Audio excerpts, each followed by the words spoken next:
Hi, I'm Christina Heideck with PTO Answers, and I'm here with my favorite treasurer in the world, my husband, Jason. So he's going to share with us a little bit of his experiences about how he manages being a treasurer. I have voluntold him a few times that he's going, a few times, yeah, but you do it with enthusiasm.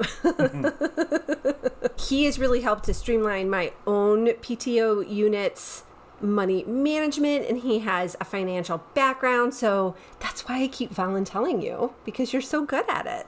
So he's going to share with us some just different tips about how to manage your PTO's money and how to be the bestest treasurer ever. So thanks for being here, hon. Yep, I was voluntold to show up. Yeah, that's right. That's right. I said, you know what would be really good is if we did some tips for people, because managing money, I think, is hard. I think especially for an organization. Well, people get scared. Well, that's what I was going to say. They're nervous they're going to screw it up. Yeah. Because if you screw it up, that's like super bad. So I guess one thing that people have a lot of questions about being treasurer is the tax filing. How do you handle the tax filing? That's something I've never had to do because I can't add. I've told you guys a bunch of times about how I stink about math, but. So the hardest part about the tax filing is finding out where to file. So searching online, your lax treasurer probably won't tell you what to do. You'll probably have to go on and search for whatever your state is and find out where you have to file. Some of them, like where we're at, Ohio, it's like 6 questions, and there's a certain threshold. If you don't make more than X $1,000, you're done. You answer some questions, and that's it.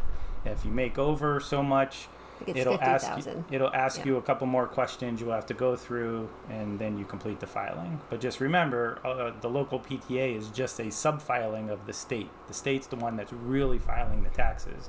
You're just completing your portion of it for them. Right, that's for PTAs, but for PTOs, they're on their own, so they are filing. PTOs are on their own, so you'll get in there and they'll ask you questions, and you'll get probably the longer version of it. But it's pretty straightforward.